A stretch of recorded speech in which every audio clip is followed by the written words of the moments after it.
Panginoon, ang iyong katapatan at ang iyong kabutihan sa aming mga buhay. Minsan pa po, malakas na palakpak sa ating Panginoon na buhay, mabuti at tapat sa ating mga buhay. Thank you, Jesus. Thank you, Jesus. This morning, pwede po bang pakitapik yung iyong katabi at pakisabi sa Kanya, Jesus loves you. Mahal ka ng ating Panginoon. At sa ating po mga first-timers, you're very much welcome dito po sa gawain ng ating Panginoon. Can we roam around and greet one another with the love of God? Thank you, Jesus.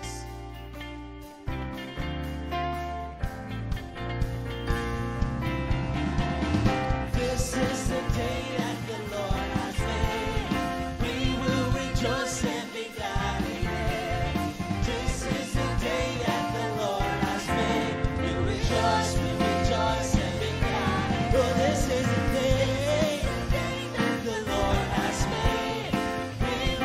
Rejoice and be glad in it.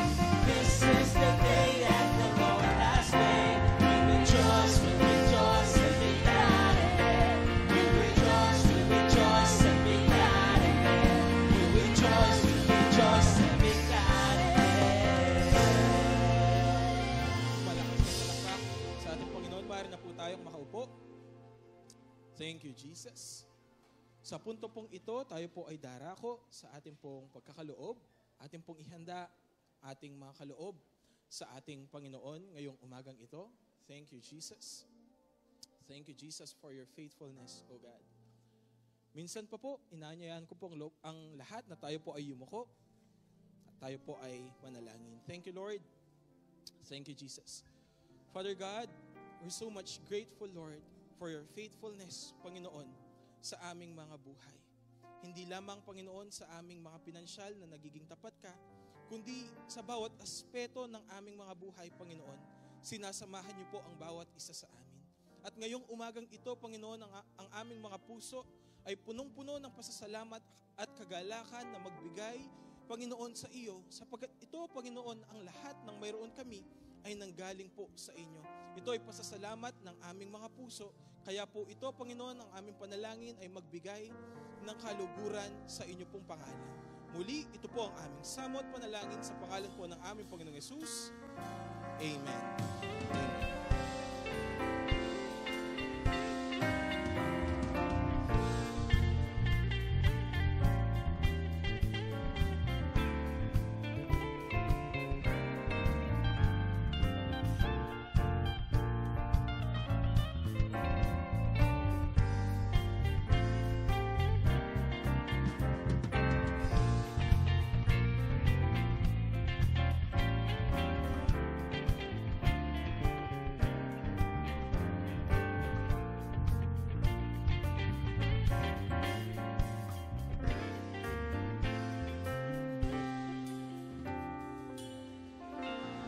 This morning, meron po tayong isang announcement at ating pong panoorin ang videong ito.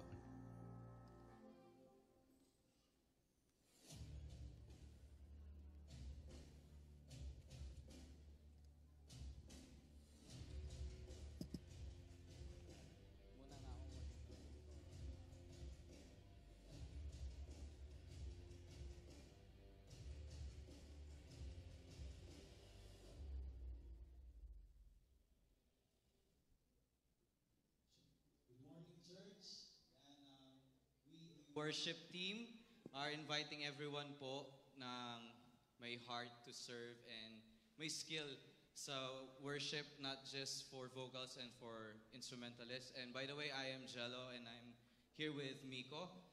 We are part of the worship team. We invite everyone po, lahat ng gusto pong i-enhance or ipakita po yung skill nila or gamitin po yung skill nila through music to serve the Lord. Yan po ang isa sa mga ginagawa po namin dito every Sunday is we cater everyone to the presence of the Lord. And if you have the heart, you have the skill, you have the talent to do so, we invite you to join us. Yes po, as it says po, this is an open invitation po for everyone who has the heart and also has the skill to serve God through either through music, through their voice, or through production po. Those who are working behind the scenes po ng mga camera and even dito sa sanctuary. Still po, there will be screenings and auditions that will take place para po to ensure that we are all on the same page po in serving God. So, after the service, if you have given it any thought to join our team, we have a booth po outside waiting for you there. May registration form po. Kindly fill it up po and then you will be contacted within a few days or even within the week po. Ayan. So again, thank you po sa pagbigay niyo ng oras po para sa amin and maraming salamat po. To God be the glory. Thank you, Jesus. Maraming salamat po, Kuya Miko, Kuya Jello. Ayan, minsan pa po inaanyayahan ang lahat ng mayroong puso para po mag-worship sa Lord na sumama po sa ating music team. Yung skill ay naituturo naman. Pero yung puso na gusto mong sambahin ng ating Panginoon, plus the gift, yun po yung ating pinapanalangin. Minsan pa po sa labas mayroong booth sa mga interested. At bago po tayo makinig ng salita ng ating Panginoon, meron po tayong mga gustong i-greet. No? Advance happy birthday this coming Friday, August 15, kay Jed Ashley Buwan Flores, from Daddy Jerome and Mami Estrida, Lola Jean, and Tito Wing. Kasabay po niya ang birthday ng aking tatay. Happy birthday, Tay. At sa lahat po ng magdiriwang ng kanilang kaarawan ngayong month of August, happy birthday po sa inyo. I believe ang bawat isa po ngayon ay nakahanda na upang makinig ng salita ng ating Panginoon. Tayo po ay may pribilehiyo na binigay ng Panginoon sapagkat ang ating pong pastor ay isang anointed man of God. Friends, let us welcome the servant of the Lord, Pastor Enrico Pascuali. Malakas na palakpak sa ating pong Panginoon.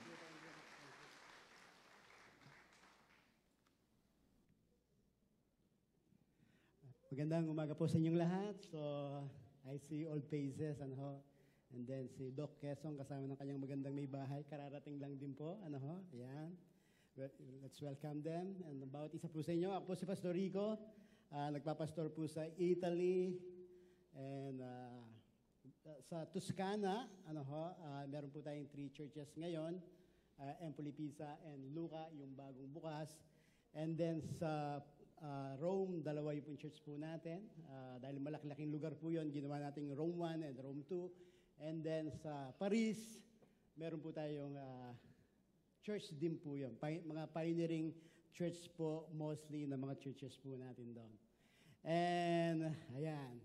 Magandang umaga po sa inyong lahat. Let's pray. Lord, maraming salamat po. Patuloy naming ibinababa ang aming mga sarili. Mangusap ka pong malaya sa aming mga kaisipan, sa aming puso.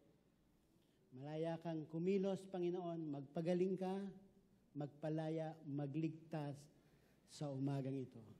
Bless the message, Lord God, that we are going to hear, Lord. At anumang pong kulang sa mga sasabihin ko, Lord God, just add revelation as they hear your word. Salamat pong marami, Panginoon. Ito po ang aming dalangin sa tanging pangalan po ng aming Panginoong Yesus.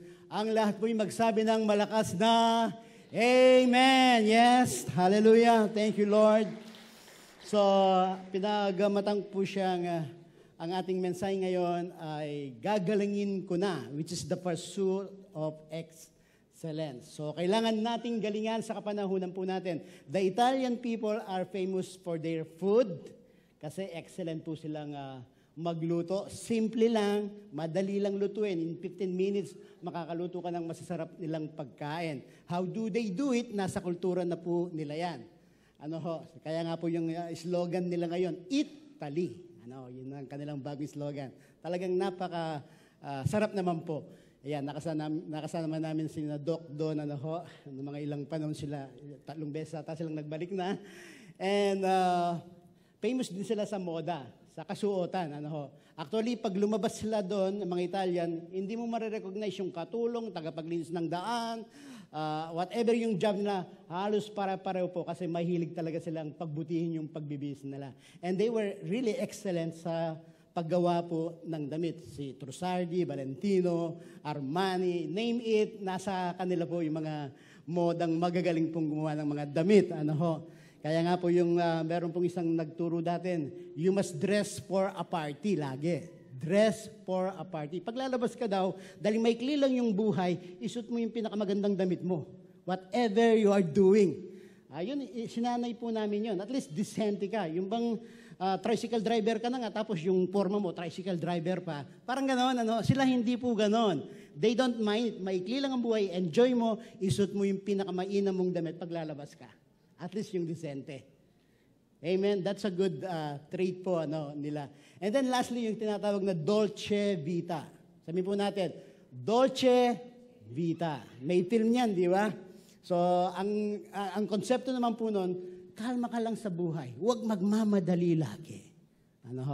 Isa sa mga bansang masasabi po natin nasa progreso in regards sa finance, sila po isa sa mga pinakakalmang tao.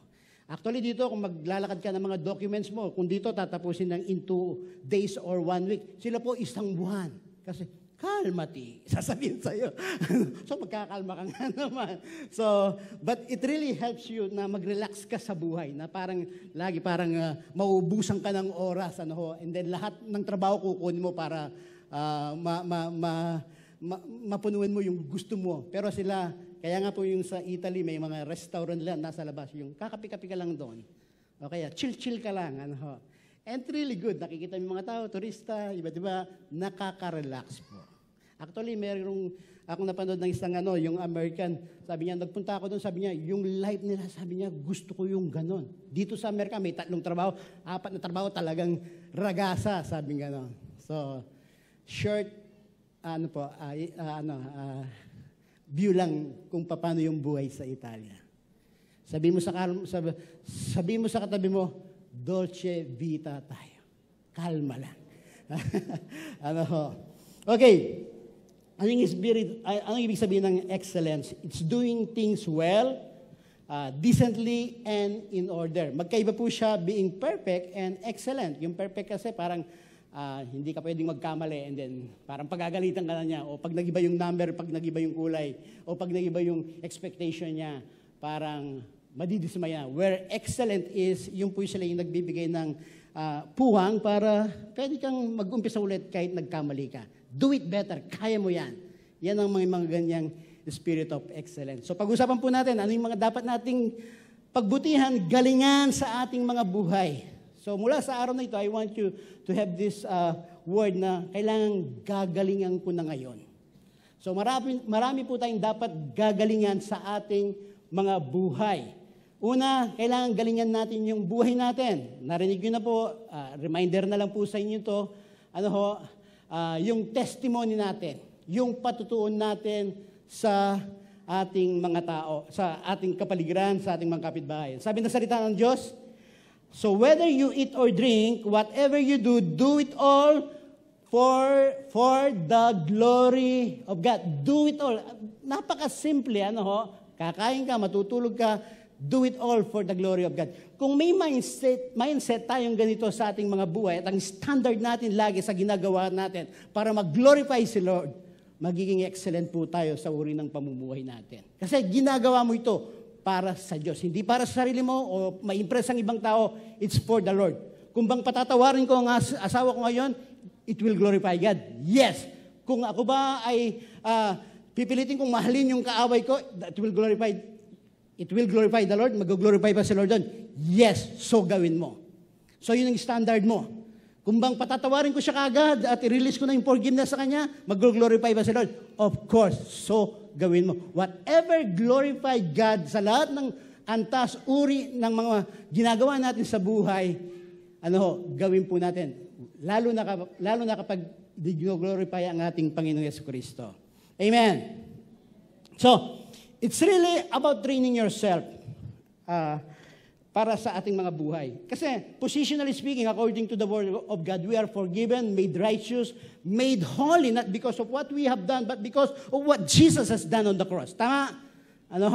At hindi effort natin to, effort na ni Lord, yung positionally speaking, that we are made righteous in the sight of God. Pero ang problema, kung 40 years, ngayon mo lang tinanggap si Lord, sanay ka sa uri ng pamumuhay ng mundo.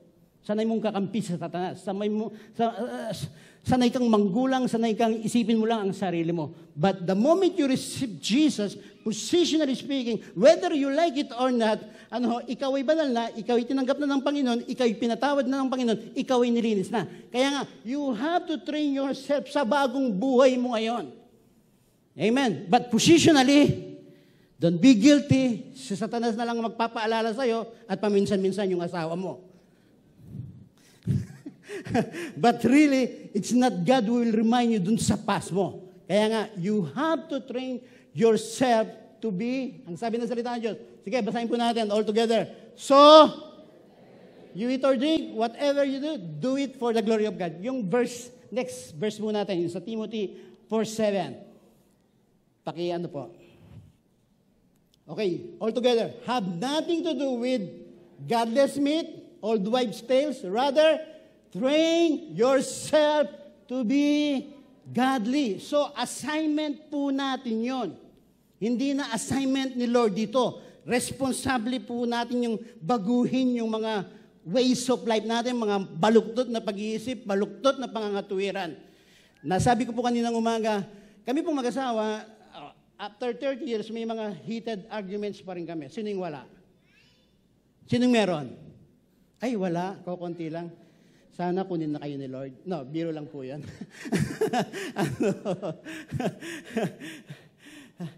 So ano yung standard of living naming mag-asawa? It's the Word of God. Minsan, kadalasan, pag nag-aaway kayo, pareho kayong tama, di ba? Tama ako, mali ka, akong tama. Doon nagkakasabayan eh. Pero kapag may standard of living ka, which is the Word of God, at gusto mong mapuputi yung buhay mo, kailangan mo yung salita ng Diyos. Amen. At siya magiging panuntunan mo. Kaya nga, kung sa heated arguments namin at tinignan namin ang salita ng Diyos at sinabi ng salita ng Diyos, matama si Pastora, then I say sorry. Pastora, sasabihin ko nun, malaki yung tama mo. Amen. Talagang tama ako, sabi niya gano'n. Kaya lang minsan, mali yung tono, akong gano'n. Di ba? Naituro na natin din yun. Kapag mali ang tono, mali na lahat. Amen? Tama nga, nakataas naman ang isang kilay mo. O kaya, ngingisi ka. So, yun po. So, kailangan pagbutihin ang buhay. Kailangan maging magaling tayo sa pang-araw-araw na buhay. Maging magaling tayo sa uri ng relasyon na meron tayo sa asawa natin. Baka mabait ka lang pag nasa church. Diba? Ang galing-galing mong makisama. Ang bait-bait mo. Kaya nga si Pastora, pag napapalakas ang boses ko, sa mga member natin, ang bait mo, ang alumanay mong magsalita. Sabi, sa akin ngayon, ang gaspang ng pagsasalita mo. Siyempre, Pastor ka. Para kung makahiyang tumutupi. Tama ka, Pastora. Totoo naman, most Filipinos, ang galing makisama. Pero sa loob ng tahanan, baksak. Tanungin mo yung asawa mo, mabait ba ako para sa'yo? Magaling ba akong asawa? So mula sa araw na ito, kaibigan, kapatid, gagalingin mo na. Amen. Sabihin po natin, darling, gagalingin ko na. Hallelujah. Yung iba, ayaw tumingin, parang ayaw mag-commit. So kailangan nating galingin yung buhay po natin. You see, ito, every now and then, pinapaalala po natin, kailangan talaga una tayong magaling sa mga pamilya natin. Una tayong nakaka-bless sa mga asawa natin, sa mga anak natin. Nasabi ko na po sa inyo, pero uulitin ko po sa inyo ulit. Sabi niya, Ako ang magsasabi sa'yo kung kailan ka magpapastor. Sabi ni Mrs., naikwento ko na, pero ikukwento ko ulit. Diba? Nag-isip po ako ng malalim. Bakit? Sabi niya. Kung nakaka-bless ka sa akin, hindi. Baksak ka, sabi niya. Ang galing mag-ganda din ng Mrs., ang galing din kumuha ng attention. Pero may katotohanan. Tama po ba? Ang alumanay natin sa mga kapatiran, kahit anong laki ng pagkakamali, parang pinagpipray mo pa sila, di ba? Ang bait-bait mo. Pero pagdating mo sa asawa, talaga namang konting pagkakamali. Dati, kahit 3 oras kang maghintay, okay lang. Pag nakita, okay lang. Ngayon, 3 minuto pa lang, nagwawala ka na. Parang gano'n. Hello? Kailangan galingan natin. Naalala ko tuloy yung kwento ng isang pastor, ang sabi daw ng anak po niya sa kanya, Pa, ang nakaka-bless ka. Sabi niya, pag nasa church tayo, nakaka-bless ka pa. Sabi niya. E di yung pastor, duwang to, ay, thank you anak, thank you nak. Glory to God. Inulit niya, Pa, talagang nabibless ako sa'yo pag nasa church ka, sobra. Pangatlong beses, sinabi naman niya, talaga pa, nakaka-bless ka pag nasa loob ka ng church. Nakumbik yung pastor, sabi niya, bakit anak? Sa bahay, hindi pa. Hindi po pa, sabi niya gano'n. Oo nga naman, ang galing sa ibang tao, pero sa loob ng pamilya, bumabaksak po tayo. Nakaka-convict, Kaya si Mrs. yung panlaban lagi niya sa akin. Kaya bumabait po ako bilang asawang lalaki. Amen. Totoo po, lagi natin narinig, ang mga asawa natin, ang Holy Spirit ng tahanan.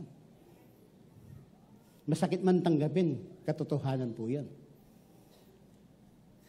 Amen po. Silang nagpapaalala sa akin. Sabi nga lagi ni Mrs., sinong gusto mong mag-rebuke? Yung ibang tao o ako? Talaga namang wala akong lusot sa kanya. Mas masarap nga naman yung rebuke ko ng asawa mo kaysa ibang tao. Mas masakit. Tama po ba? Kaya, tinatanggap ko pong maluwag yan. Dahil napatunayan ko, 95% of the time, tama po ang asawang babae. Nasakit man tanggapin. Pero 95% of the time, mali yung tono. Kaya nagiging mali sila. Ano langga? Ano amore? Sasabihin ng mga Italiano. Amen. So we have to train ourselves. You see, si Stephen Curry po daw, he shoot 500 3 points a day. Hanggat hindi siya makashoot ng 500, hindi po siya titigil sa kanyang training. Yun ang kanyang standard sa kanyang training. So in a month, nakakashoot po siya ng kailangan 15,000. That's a lot of thing, na mag-practice ka. And 15 years na po siya sa kanyang pagtitraining. So nakashoot na po siya ng 2,700,000. 2 million. Sa practice pa lang yun. At ang kanyang record, na-break niya yung record ng NBA, naka 3,300 na po siya, na-shoot. Ang train niya, 2,700,000. That's a lot of things. Pero tinrain niya, kaya nga, siya pag niya yung ball, kalahati pa lang, tumatalikod na, dahil alam niyang masushoot. Kukunti ang gumagawa noon, halos walang gumagawa. Pero alam niyang masushoot. Magaling ba siya? Talentado ba siya? Of course, talentado siya. Pero most of the time, dahil tinrain niya yung sarili niya. Tayo po, kung ititrain natin yung sarili natin na magiging magaling na asawa, magiging magaling na anak, magiging magaling na kapitbahay, kapatid, people will come to God. Hindi ka na kailangan mag-evangelize. Yung buhay mo mismo, evangelism na po yan. Wow, galing. Ang galing ng buhay ng kapitbahay ko. Sasabihin po nila. Amen. So, kailangan, anong gawin natin? Gagalingin ko na. Sabi mo sa katabi mo, sa asa mo, darling, mula sa araw na ito, gagalingin ko na. Amen. Yung boyfriend mo, kailangan gagalingin na niya. Yung manliligaw mo, dapat galingan mo na. Yung girlfriend mo. Amen. Let's have that spirit of excellency or excellence sa ating mga buhay.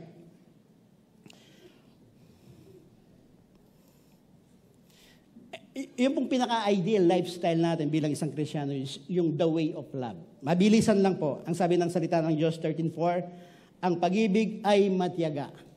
Ako, dito pa lang baksak na. Dahil yung tiyaga ko po, lalo na pag naghihintay ng oras, late ang aking kausap, talaga lang pong nagiinit sa katawan ko. And I'm praying to God, Lord, deliver mo ko dito. So, but I have to train myself na be maging patient. Tama. Dahil we are dealing with imperfect people. So, we need to be patient. Actually, lagi namin sinasabi, ang buhay po natin, pasensyahan lang yan. Dahil huwag mong sasabihin na walang nagpapasensya sa'yo. Tingnan mo yung katabi mo. Ang laki ng pagpapasensya sa inyo. Ganun lang po yun. So, ang labanan dito, pasensyahan lang po. Tama po ba? Huwag mong iisipin na ikaw lang nagpapasensya. Meron ding mga taong nagpapasensya sa'yo. Amen. Feeling mo lang na wala. Meron. Amen. Kaya kung may mga taong nag-shortcoming sila doon sa expectation mo, be patient. Sabi nga ng mga Italian, lascia stare. Sa Tagalog, pabayaan mo na siya. Magandang word po yun. Pabayaan mo na. Baka yung pastor mo nagme-menopause na kaya hindi ka napansin. Mga ganyan tipo. Mahanap ka ng dahilan sa kanilang mga kakulangan. And most of the time na nakakita ng kakulangan, sila yung solusyon sa kakulangan. Inulit ko po, most of the time na may nakikita kayong kakulangan, shortcoming even in the church, dahil kayo ang solusyon. Dahil sa dami ng tao, kayo lang ang nakakita. Amen. So, ipinakita ng Diyos sa iyo dahil ikaw ang solusyon. Tama po ba? Amen. So, hindi mayabang, ni mapagmataas, hindi magaspang ang pag-uugali. Wow! Nung nililigawan mo yan, ang bait mo. Lahat ng malalambing, matatamis na salita, binitawan mo. Mabihag mo lang ang kanyang puso. Pero nung naging kayo na, nag-iba na ang mga tono ng boses. Hindi magaspang ang pag-ugali, hindi makasarili, hindi magagalitin. Hello! Kukunti yung magagalitin dito. Dito sa pagdadrive talagang kahit tayo mong magagalit ka. No? Mag-overtake ka sa gabi, talagang pag-overtake ko, puro kawayan ng tricycle, walang ilaw sa likod yan. Sabi ko, mamamatay ako dito. Kung hindi ako makakapatay, sila ang mamamatay. So magmula noon, nagpreno-preno na po ako sa gabi. Kasi mabigat yung pa ako sa gasolina, no? So doon pa lang, masusubok ka na. Hindi mapagtanim sa kapwa, hindi niya kinatutuwa ang gawaing masama, ngunit kinagagalak ang katotohanan. Number 2 is, na dapat nating galingan, ay yung paglilingkod natin. Or being excellent in service. At gawin natin ng buong puso. Ang sabi ng salita ng Diyos sa mga ngaral 9:10, ano man ang ginagawa mo'y pagbuhusan mo ng iyong buong makakaya. Listen to this. Sapagkat sa daigdig ng mga patay na kasasaglakan mo ay wala kang gagawin. Ni pag-iisipan man, ni pagbuhusan ng kaalaman o karunungan. Really, ang tunay na paglilingkod ay magagawa lang natin dito sa lupa sa kapwa natin. It's a privilege na tinawag tayo ng Panginoon upang gumawa ng mabuti sa kapwa. Upang maglingkod sa Diyos. Sapagkat sa langit, hindi na tayo maglilingkod sa kapwa natin. Dito lang sa lupa yan, kaibigan. Dito lang sa lupa ang pag-evangelism. Dito lang sa lupa ang pagkakaloob. Dito lang sa lupa ang pagtatides. Amen! That's a good news for you. Lalo na kung kuripot ka. Joke lang po yan. So, when it is in your power to help other people, paglingkuran po natin siya. Amen. Huwag tayong mag-atubili na i-render yung talino, lakas, resources natin, lalong-lalo na nakikita na natin talagang may pangangailangan. Talagang si Lord, nabibilib ako kay Lord, talagang may mga create siyang people na nag-create ng wealth. Meron po talaga. Natural po yan. Sabi nga dito, tabi-tabi yung bangko, tabi-tabi yung restaurant. Sabi ko, Lord, ano yung hindi ko nakikita ng mga bangko at restaurant na to? At mga negosyong ito. Ba't ako hindi makapag-isip ng ganon? Tama. So there are really people who are gifted na ipinagkaloob ng Panginoon sa community, sa church, to produce wealth so that they can help other people that through their service, malalathala, may papahayag yung glory ng Panginoon. Amen. That through your service, na ginalingan mo yung buhay mo, maraming taong mapapagpala. Amen po. Hallelujah. Gusto ko to. Si Queen Sheba, hinangad niya na makita si King Solomon dahil sa panahon ito, sikat na po siya. Ang sabi ng salita ng Diyos, when the Queen of Sheba heard about the fame of Solomon, NIV version, and his relationship to the Lord, gustong-gusto ko po yan. Yung fame niya, hindi lang sa mabuting gawa or he really works na may kagalingan, with excellent, with wisdom. Pero isa sa mga nalethala o na-highlights po sa buhay niya ay yung relasyon niya sa Diyos. Amen? Kakaibang level po yun. Yung makilala ka dahil sa uri ng relasyon na meron ka sa Diyos. Tayo ba kilala na sa uri ng relasyon na meron tayo sa Diyos? Si Jesus nung unang panahon, kapag siya'y pumupunta sa mga tao, sino yung pumupunta sa kanya? Yung makakasalanan, mga sinner, mga drunk, mga lasinggero, yan. Tayo, pag pupunta sa mga lugar na yan, lumalayo sila. Baliktad ang nangyayari. Minsan nakakapag-isip ko, ano kayong kulang sa akin, Lord? Ano kaya yung problema sa akin? But pag lumalapit ako sila, lumalayo sila. Pero nung ikaw, Lord, ibang klase. Lumalapit sila. Tinawagan pa nga ang friend of a sinner, si Jesus, di ba? Mangingino. Anong meron siya na hindi natin i-apply sa buhay po natin? That's a big question mark sa atin. Challenge po sa atin para ma-discover po natin yung ganong aura na dapat magkaroon ng bawat Kristiyano. Tutuloy natin. Verse 5, the food on his table ni Solomon, the sitting of his official, yung paggupo the attending servants of their robes, yung kausuotan ng kanyang mga cupbearer, ng kanyang mga waiter, and the burnt offering he made at the temple of the Lord. She was overwhelmed. Wow! Siguro habang nagsiserve yung, hindi ko alam kung anong may excellency doon sa pag-upo ng kanyang mga official, pero sabi niya, ibang klaseng upo to, ibang klaseng preparation. And then nakita niyo yung cupbearer, ibang klaseng pagdadala ng cupbearer. Amen. Ibang klaseng doktor to, mag-inject mo lang, naliligayahan na ako, parang gano'n. Dahil sa taas ng excellency niya, ng being excellent. Ito yung tipong, yung bang makita ka ng kapit-bahay mo, bubuksan mo pala yung kotse, ayan, lumabas na si brother, si sister, taga-Christ niya, wow! Parang gano'n. Then pag nagsalita ka, sige po, magsalita, hello. There's that kind of excellency na nakita ni Sheba that she was really overwhelmed. Yung uri ng pakikitungo mo sa asawa mo, pakikitungo mo sa mga anak mo, o yung anak mo, pakikitungo niya sa'yo, may excellency na. Wow, gusto ko yun, Lord. Remember, si Sheba ang dumayo para makita yon. It's also the same thing. When we do things in excellence, people will come to us. Mga negosyante, mga architect, mga businessman and woman dito, lalapit kapag may excellency yung trabaho natin. And most ng mga nakita ko pong negosyante na kasama ko, pinagmamastang po, may excellency kasi. Kaya nagtatagumpay ang mga ito. Kaya yung mga tao bumabalik. Amen. Kasi kung walang papasok sa mga eskwela niya, walang papasok sa mga tindahan niyan, wala nang magpapaguhit ng mga arkitekto, ng mga kliyente diyan.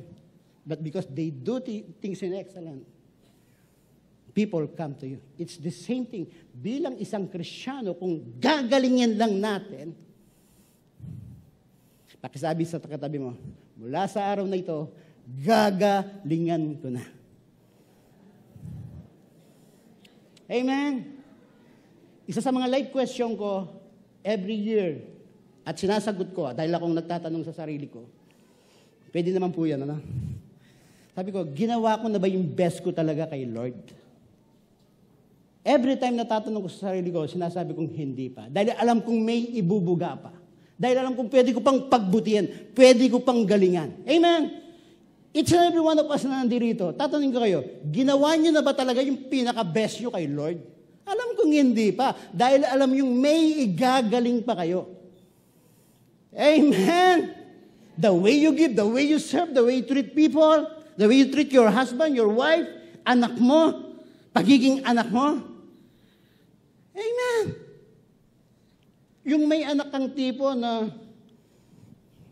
Pa, Ma, huwag kang maglinis ng bahay. Ako na lang. Hanggang nandito ako sa bahay nito, Pa, ako ang maglilinis ng plato. Excellent siya. Tahimik yung mga anak. Kahit kaninang umaga, tahimik yung mga anak. Ha? Huwag kang magbe-beddings pa. Huwag kang maglalaba. Ako pa rin. Kasi gusto mong galingan bilang isang anak. Bilang isang magulang. Darling, gagalingin ko bilang asawang lalaki. Gusto ko maging maganda yung resulta nito sa buhay natin. Ay, may mga anak tahimik lalo. O kayo yung tipong ako nang, sabi ng nanay ko dati, ako na yung namalengke, ako na yung nagluto, ako na yung ako pa yung maghugas ng plato. Pero kung may magaling kang anak at ginagalingan, you see, it's being, ano po yan, part po ng honoring your father and mother, your parents. Amen? Because honor always releases blessing and always releases life. When we say He releases life, He releases blessing. Honor your father and mother so that you will live long para mabuhay, sabi niya, ng mahaba. So kung gusto nyo kaagad mamatay, bahala kayo sa buhay nyo. Sagot nyo na yan sa buhay niya. Tama po ba? Pero kung gusto nyong maginhawa, lumigaya, tumagal ang buhay nyo, honor them. And it's part of honoring your parents, tinutulungan nyo sila sa gawaing bahay. Amen po. Na hindi lang tayo magaling sa mga kaibigan natin at nanay ng iba. Sa mga ibang tao, ang galang nyo, no? Sa mga nanay nyo, sumasagot na kayo ngayon. Para kayo ang nanay na nilabasan ng nanay nyo. So, galingan po natin. Kung may nanay kayo dito, pakibulong, Tay, mula sa araw na ito, gagalingan ko na. Walang mga anak? Anak sa labas ba yung mga nandito? Hallelujah. Ayaw mag-commit? Amen. Sa mga asawang babae, sabihin sa mga asawang lalaki, sweet, honey, amore, langga, gagalingan ko na. Sa mga asawang lalaki, the same thing, gagalingan ko na. And people will come to you, to hear you, to see how you manage your family. Magpapa-counsel po sila sa iyo. Just like Sheba. Verse 8. Kay Sheba pa rin tayo. She said to the king, the report I heard in my own country about your achievement and your wisdom is true. Pero sabi niya, I did not believe these things until I came and saw him with my own eyes. Nung una, akala niya, parang nag-exaggerate lang kayo dyan sa balita niyo kay Solomon. Exaggeration yan, hindi pwedeng mangyari. Walang katotohanan, wala pang nangyayaring ganyan sa buong buhay ko, sabi guro ni Sheba. Pero nung nakita ko, sabi niya, anong sabi po niya? Not even half was told to me. Hindi pa sila nagkwento ng buho. Pero believe ka na. Ayan yung mga nababalitaan ka lang, pero pagkasama ka na lang, ay grabe, totoo. Totoo itong kapatid na to. Mapapaluwa ka na lang. And later, makikita natin, si Sheba, that he recognized God sa buhay ni Solomon. Amen. Kaya sabi ko, hindi ka na dapat mag-evangelism dito. Just the way how you live, na ginagalingan mo.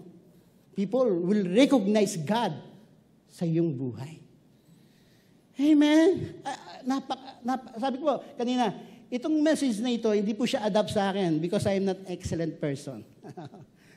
Medyo may pagkabara-bara po ako. Ano, ho. Ang anda po dito ay si Pastora Shen. Pero dahil ito yung ibinigay ni Lord, sabi nga ng mga mag-aral natin, minsan bago tumabak sa miyembro, tatabak talaga sa pastor. So itong buong message na ito, ako po yung, sarili ko po yung sinasaktan ko, nadamay lang po kayo.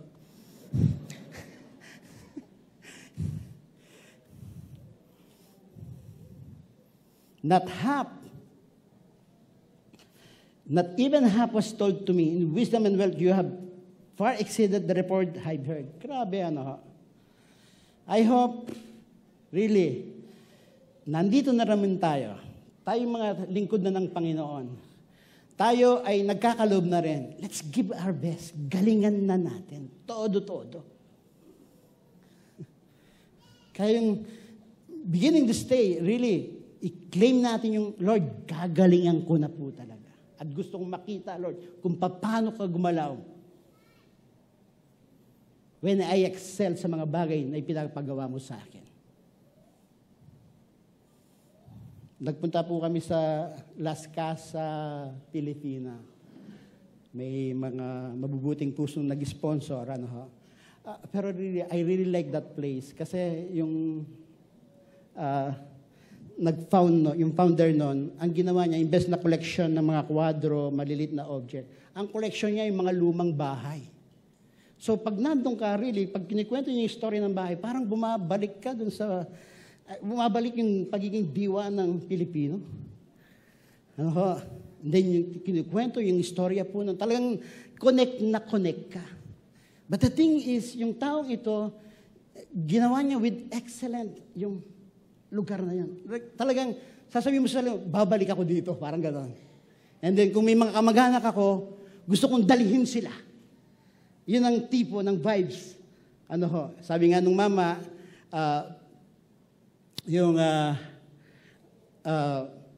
anyway. So, sabi nga, yung anak ko gusto kong makita niya para makonect siya sa nakaraan ng mga Pinoy. Meron pong nag-boat ride po kami, and then yung aming tourist guide or guide namin sa boat, sa madaling salita, dapat ibo-boat niya lang kami. Pero nagkwento rin siya. Bawat bahay may istorya sa kanya. Kinikwento niya, yung overview. Mga ganyan, ano. So tuwang-tuwa kami sa kanya.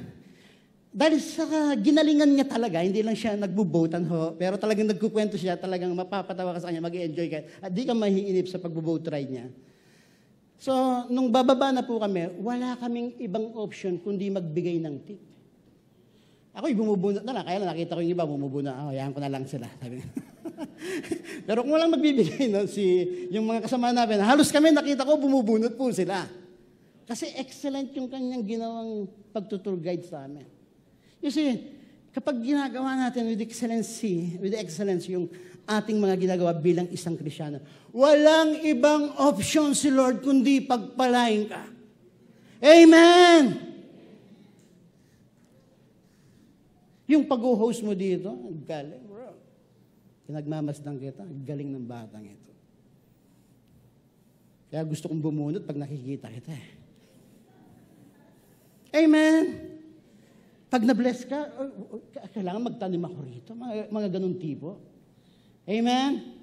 Kasi alam nating ginagalingan nila.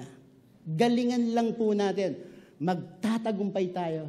Ano man yung profession na meron tayo. Tricycle driver ka man, habang nagdadrive ka, pinapaypay. Grabe, ano? Nagta-tricycle, pinapaypay. Dodoblin ko yung bayad mo. Kaya lang kulang tayo sa mga diskarte minsan. Kaya kailangan magpa-coach tayo sa mga businessman po natin. Amen po. Sabihin ulit, Lord, gagalingan ko na. Sino yung gusto mapagpala? Once again, Lord, gagalingan ko na. Kung magaling ka na ngayon, mas galingan pa natin. Amen.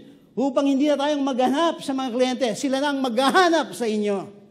Because word, mababalitaan po talaga, katulad ni Shiba, pag magaling kang doktor, pag magaling kang negosyante, pag magaling kang engineer, architect, developer, sila na yung maghahanap sa iyo. I tell you.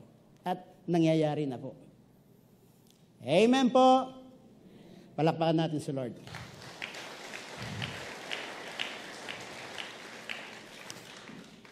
iniisip ko minsan, ano kayang henerasyon yung mas magaling? Yung henerasyon ng Gen Z o yung henerasyon na natanaw namin ni Brother Ed at ni Kuya Jose, Dr. Jose Rizal. Ano ho? Nung unang panahon, pag naghiram ka ng gamit sa kapitbahay, kahit 2 buwan yan, hindi magrereklamo. Ngayon, hindi ka makapaghiram. Ano? Ayaw, wala kahit meron. Okay, ito yung favorite ko sa lahat. Yung natitikman mo yung ulam ng kapitbahay mo. I think 4 or 5 years old ako noon, ako yung naghahatid ng pagkain na, hello, nakamangkok. Pinabibigay po ni nanay. And then makakasulubong ko yung anak niya, may dala rin pagkain. Exciting sa akin yun, kasi kadalasan, mas gusto ko yung luto ng kapitbahay.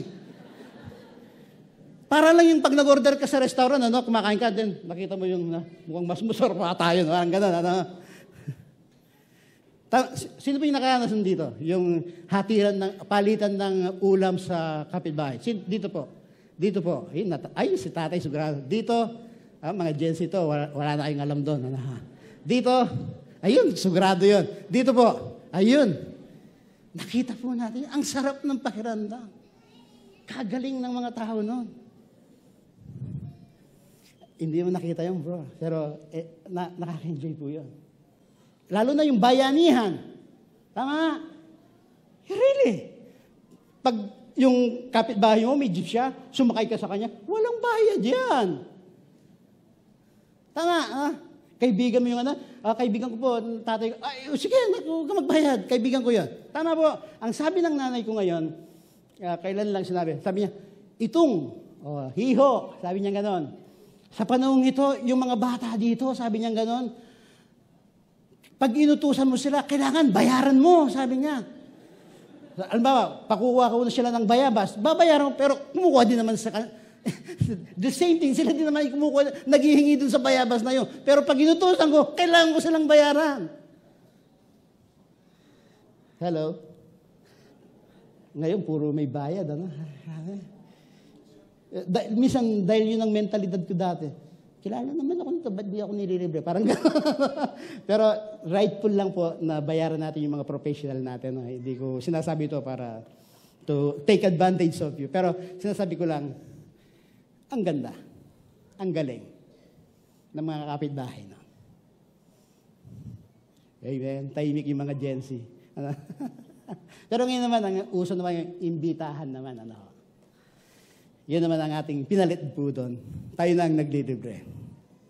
Okay, sample lang po yun. But the thing is, bilang Kristiyano, dapat nagmamanifest yung kabutihan sa atin. Amen? Sa atin nagmumula. Amen po?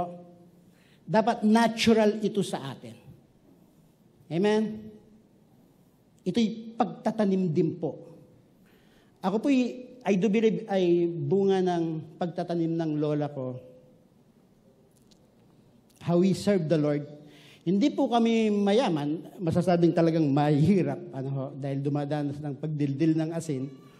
Pero Methodista yung lola ko, and I think sa Methodist, every 2 years, nagpapalit sila ng pastor nila. Pero every pastor na pumapasok sa bahay po namin, hindi maaaring wala silang dala paglabas nila. Gulay, bigas, kung anong nilutong ulam noon, dala ng pastor. Every time. Nakita ko po yun. And every morning, ang lola ko, naghihimnal siya, makapagmulala, hindi. Parang gano'n, mga himnal ng mga Methodisan po. 4 o'clock, ginigising ako ng lola ko. Ayaw na ayaw ko, pero alam kong during those days, may itinatanim si Lord sa akin. Dahil naalala ko ngayon. Kaya naging madali sa akin yung pagtanggap, paglilingkod sa Panginoon dahil sa ginawang paglilingkod ng lola ko. So, even as today, anumang gawin natin para kay Lord, anumang paglilingkod, pagkakaloob po natin, hindi po sayang yan. Maybe hindi ko siya mararanasan in my lifetime yung pagpapalo, pero rest assured, yung mga next generation, makikinabang katulad po ko po ngayon. Hindi nakita ni lola ko yung pagpapastor ko. Yung paglilingkod ko sa Panginoon. Pero nandito ako ngayon. Dahil sa itinanim niya. Amen.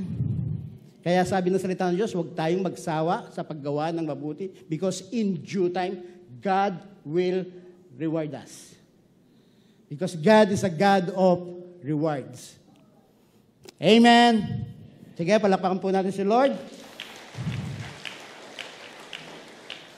Last, kailangan natin galingan yung puso natin.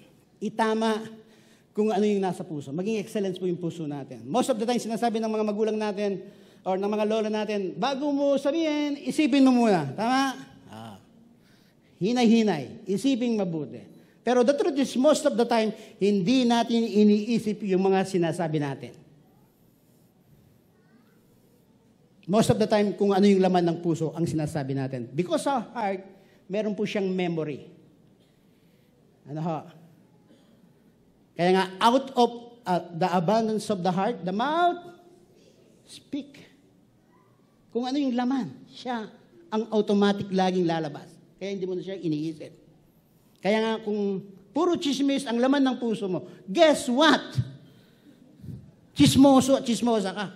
Kung puro hinanakit din yan.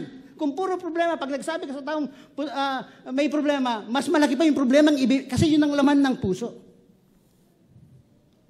So kung ano yung itinatanim, kung ano yung nilalagay, minemeditate natin, it goes to our heart at nagiging laman ito ng puso. Ang sabi po ng maraming mag-aaral, the same brain cell, yung mga cell natin dito, the same thing na meron ng puso natin. Even yung mga nerves. The same nerves. Meron po akong kwento, yung isang nagkaroon ng heart transplant, napanood ko po ito sa YouTube. And then, nagkaroon siya ng heart transplant, may mga napapanaginipan siyang mga mukha. Sino mga to? Sabi niya gano'n. Magmula nung nagkaroon siya ng transplant. So, nag-curious siya, gusto niyang hanapin ngayon yung nag-donate ng heart sa kanya. So, although bawal, pero nagsumikap siya na makita pa rin. So, nung nakita niyo yung bahay, nung nagbigay ng heart sa kanya, pagkakatok niya, nakita yung tatay, nanay, mga kapatid, the same faces yung nakita niya sa kanyang dream. So, yung puso natin may memory. May isip.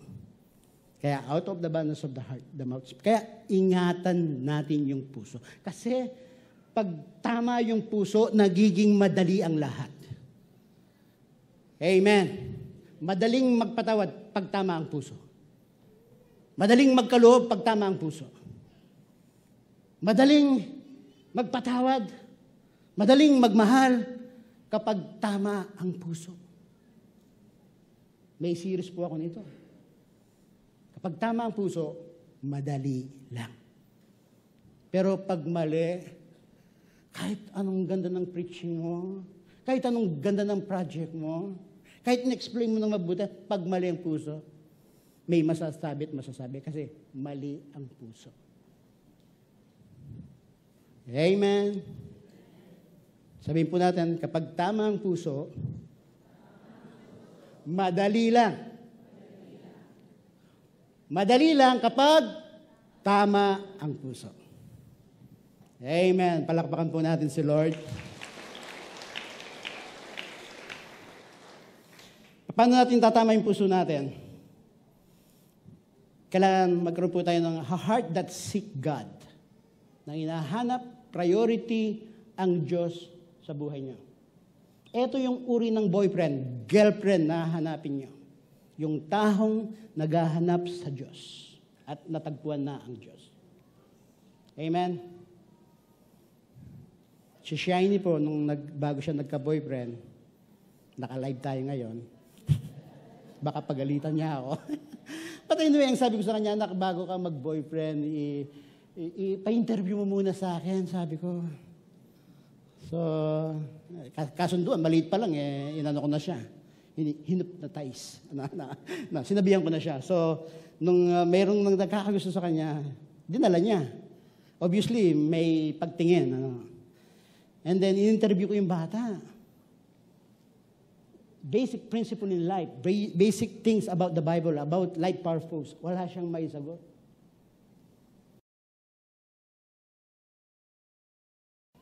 Sabi ko sa kanya, aba, sabi ko sa kanya, umiyak na siya. Aba pa lang ang sinabi ko. Dapat ganun kalakas ang conviction natin, yung aba. Anong iniisip mo niya? Sabi ko, hindi pero, bobo siya. Wala siyang alam. Sabi niya. O ano? So, dinisregard niya for 5 years. But meanwhile, itong batang ito, na-challenge siya sa mga question na tinanong ko sa kanya. Umahanap siya ng pastor. Alam na ata ni Janelle to, ano?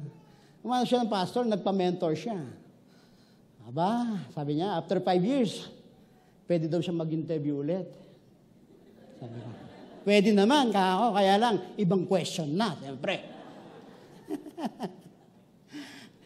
Kailangan mag-speak in tongues ako, interpret niya. Parang ayaw mo na akong mag-asawa, sabi niya. Pangalawa, sabi ko sa kanya, kailangan bumuhay siya ng patay, sabi ko kanya, sa harapan ko. Naku, sabi niya, mas matindi ang nanay. Dahil may pinupuntang kaming mataas na lugar doon, yung Volterra, at may bangin doon, sabi niya. Sabi naman ni Pastora, ang isa pang sign natin, pag tinulak ko siya, mabubuhay siya. Siya ang kalooban ni Lord, sabi niya. Talagang ayaw na akong mag-asawa, sabi niya. Although biruan lang po yun, sabi ko kay Pastora, ikaw kayang itulak ka, pagbuhay ka, talagang kalooban siya ni Lord. Parang ganon. Kaya, eto, karagdagan sa mga singles, you find a man that really love God. Hindi po kayo papaltos. Amen. You find a woman that really seeks God at inuuna niya ang Diyos sa buhay niya. Amen. Galingan mo lang maghanap. Amen. Galingan mo lang. Hallelujah. Number 2, malapit na po tayong magtatapos under this na galingan ang puso. Of course, a heart that hides God's word. Importante po ito sa buhay natin. Ito po yung standard way of, dito natin kukunin yung pinaka-basic mga principle ng pamuhay po natin. Ito po yung guidelines natin sa ating buhay mag-asawa. Importante po alam ng mga bawat isa po sa atin, lalong-lalo na yung mga partner natin sa buhay, na pipiliin. Para yung, sabi ko nga kanina, madaling masolusyonan yung mga problema pag alam ang salita ng Diyos. Amen? Last but not the least po, we must have a praying heart. Wala pa akong nakikitang taong mapanalinginan na mali ang puso. Amen? Pag lagi mong kausap si Lord, imposible. Kaya nga isa sa mga tips ko sa mag-asawa, listen to this, magtaas ng kamay yung mag-asawa dito. Amen. Bago kayo mag-away, mag-pray muna kayo. Mabili pa rin. Lord, tulungan mo akong sabunutin ng asawa ko ng mahinahon, Panginoon, ang pagsasalita. Mag-iiba na, di ba? Tama? Yung init, pareho kayong mainit ng ulo. Pray muna tayo, sabi ni Pastor, ano? Amen! Pangalawa, na very effective, kailan ko lang na-discover ito. Bago kayo mag-away, mag-honeymoon muna kayo. Amen. So, yun po yung mga basic things na pwede natin gawin.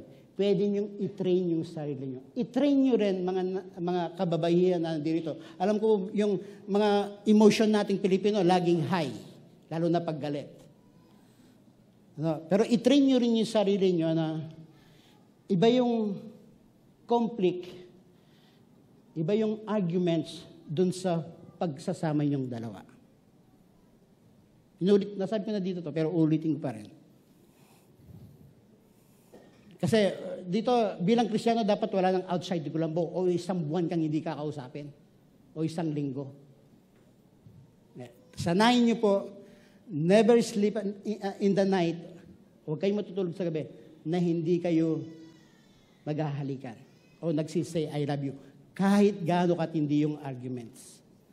Amen. Kayong mga babae, huwag na po kayong magmamatikan. Kaya hindi ka huwag na po. Sabi ko kay Mrs. dati, dahil si Mrs. gano'n, lahat ng mga babae, gano'n nata, mostly. Sabi ko, pag ginawa ka na kata, bumigay ka na. So, kahit gaano po katindi, at inawakan ko po siya, bumibigay na po yan. Kaya doon ko natutunan yung prinsipyo na kapag tama ang aksyon mo, sumasama lagi yung emotion. Amen. Yung pag-ibig. Amen. Kaya nga, totoo po yung kailangan meron tayong continually na courtship sa mga spouses natin. Totoo po yun. Kasi it triggers yung emotion natin. Lalong-lalo na sa parte ng babae. So, let's have a praying heart. Ano ho? Sa pagtatapos, galingan natin ang ating pananampalataya, galingan natin ang pagsunod, galingan natin ang pagiging disciple, tagasunod ni Kristo, galingan natin ang pagtatrabaho natin, galingan ang pag-aaral, galingan natin yung salita sa pagtatrabaho, galingan natin paglilingkod natin lalo sa Panginoon. Galingin natin yung buhay natin. Amen. Galingan nyo bilang asawang babae, bilang asawang lalaki, galingan nyo bilang mga anak. Tayo'y pagpapalay ng Panginoon. Amen. Lahat po tayo tumayo. Thank you, Lord.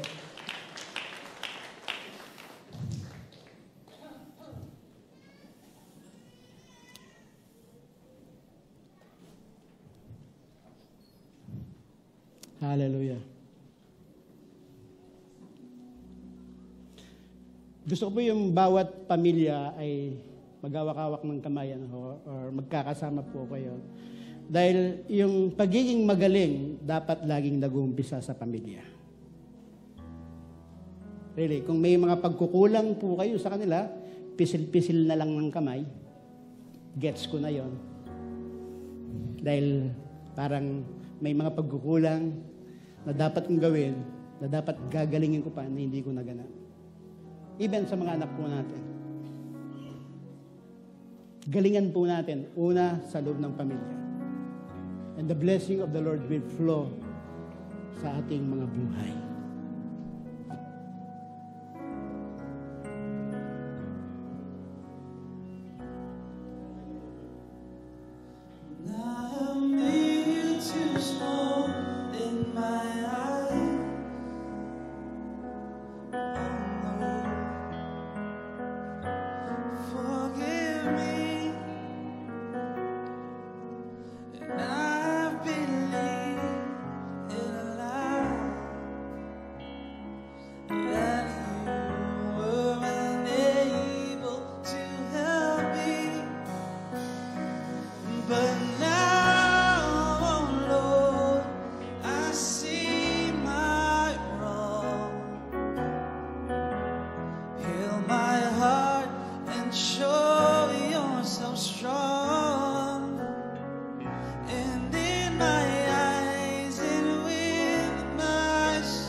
Be now.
Kami po ay humihingi ng tawad, Panginoon, sa mga panahong nagkulang kami.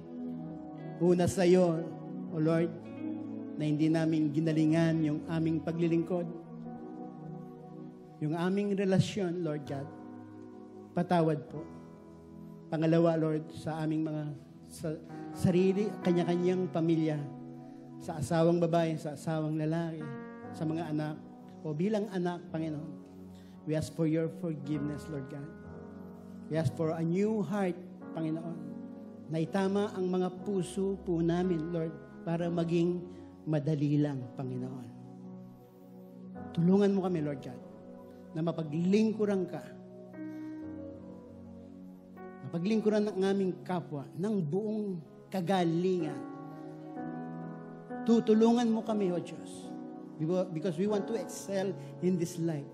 Nais naming sa pagdating mo, Panginoon, madatnan mo ang bawat isa na naglilingkod po ng buong puso sa iyo, Panginoon, na ibinibigay ang pinakamainam na pagsamba, pinakamainam na pagkakaloob, pinakamainam na pagsisilbi, Panginoon, pinakamainam, Panginoon, na buhay. Ito po, Panginoon, ang aming buhay. Muli naming idinededicate sa iyo. Gamitin mo, O Diyos. Salamat po, Panginoon, sa araw na ito. Salamat po sa pagpapaalala sa iyong mensahe. Gagalingan ko na, Panginoon. Ito ang deklarasyon ng bawat isa.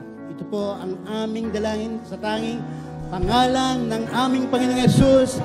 Ang lahat ay magsabi ng Amen! Hallelujah! Praise the Lord! Hallelujah!